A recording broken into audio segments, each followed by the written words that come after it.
Okay, I am reading out of the book of Children's Bible Stories. I'm on section 31. The title is David Becomes King, and it's in reference to 2 Samuel chapters 1, 5, and 9. After a while, the Philistines made war again. Saul and his soldiers had to fight against the Philistines. Jonathan was captain in the army. They all went out to fight a big battle. The Philistines were strong. They won the battle. Saul and Jonathan were killed. The news went through the land, the awful news. King Saul is killed, and Jonathan his son is killed. People were afraid. They did not know what would happen next. They did not have a king to lead them. In Jonathan's house, a nurse was taking care of Jonathan's little boy. The boy's name was Mephibosheth. The nurse did not know what to do. She picked up little Mephibosheth and started to run away. But she dropped him, and the fall hurt both of his feet. After that, Mephibosheth could not walk well. But somebody took him and cared for him. David heard about the battle too. A messenger came and told him that Saul and Jonathan were dead. Then David was very sad. He had loved Jonathan very much. After a while, David asked God, "Shall I go back to my own country now?" God told him to go. David went back to his own country, and the people made him king in Saul's place. At last, the little shepherd boy became a king. The people loved David. He was a good king, and he did what was right. One day, David said, "Is there anybody left of Saul's family?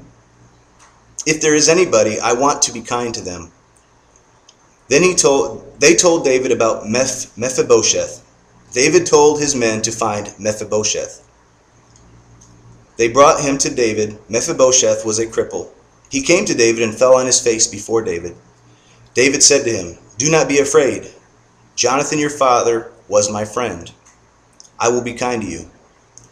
David gave Mephibosheth some servants and some land, and Mephibosheth ate at the king's table every day. David lived in Jerusalem. He built a beautiful house there, and God blessed David.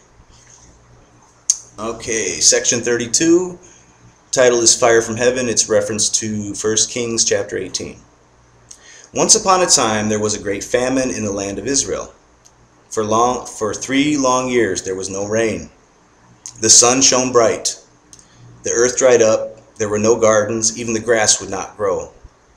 The famine was a punishment. Ahab, king of Israel, had made an idol, a god of stone. The idol's name was Baal. Ahab made priests to worship Baal, and he told all the people to pray to the idol. The people did what Ahab told them to do.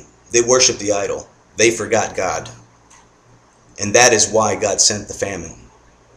But there was one good man, the prophet Elijah. Elijah went to King Ahab. He said to King Ahab, "You are to blame for this awful famine. You led the people to serve Baal. Now go call all the people together. We shall see if Baal is really God." So Ahab called all the people together. They came to the hill. Elijah waited there for them early in the morning. A great crowd came with 450 prophets of Baal. Elijah stood on the hillside. He said to all the people, "There are 450 prophets of Baal, and I am the only prophet of the Lord. Today we shall see who is truly God. You pray to Baal, I pray to the Lord. The one who sends fire from heaven, he is truly God." The people said, "That is good. If Baal sends fire, we will know that he is a true God. If the Lord sends fire, we will know that he is God." Okay, this is a picture, and this is Elijah. I'm taking it. It's right here. This is Elijah right here with the staff. And there's a long line of people here lining up for the well because there's a famine. Everyone's thirsty. Okay. And the prophets of Baal made their altar first. They put wood on it and an ox to burn. Then they began to pray. They asked Baal to send fire, but fire did not come. They prayed and prayed, louder and louder. Still, fire did not come. All morning long they prayed. Still, fire did not come. Elijah laughed at them. He said, "Maybe Baal is sleeping." The priests of Baal began jumping up and down. They prayed louder and louder. They cut themselves with knives. Still, Baal did not send a fire. Then Elijah said, "It is my turn now. Come near and watch." The people watched. Elijah made an altar of stones. He dug a ditch around it. He put wood on it and an ox to burn. They brought water, 4 barrels full. They poured it all on the altar till the wood and ox were wet and the ditch was full. Then Elijah prayed. He looked up to heaven and said, "O Lord, show us that thou art truly God, that the people may turn to thee again." Then fire came from heaven. Fire burned the ox, the wood, and even the stones. It licked up all the water in the ditch. And the people said, "The Lord, He is God. He is truly God."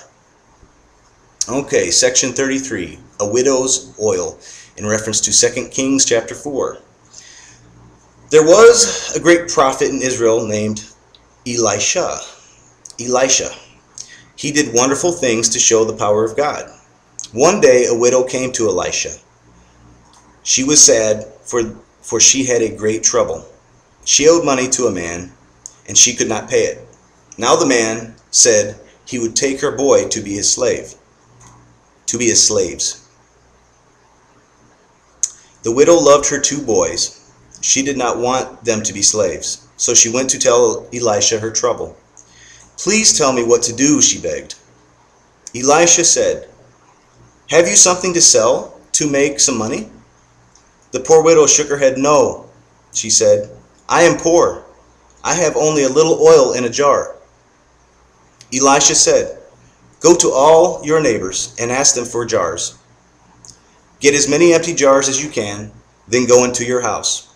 Shut the door and pour your little bit of oil into each of the empty jars."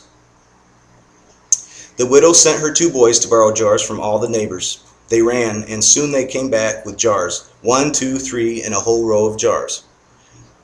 Then the widow closed the door of her house. She told the boys to bring the jars to her, one by one.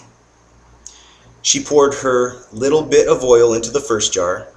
She poured until the jar was full. The boys brought another jar, and she poured that one full. Then another and another, till all the jars were full. The widow ran to Elisha. She told him how her little bit of oil had filled all the jars. Elisha said, "Now go sell the oil. They will have enough money to pay the man. Then you will have enough money to pay the man, and you will have some left for you and the boys." The widow soon sold all the oil. She paid the man the money she owed him. She paid the man the money she owed him, and she had some left to buy food for herself and her boys. So God showed His love and His power through the prophet Elisha.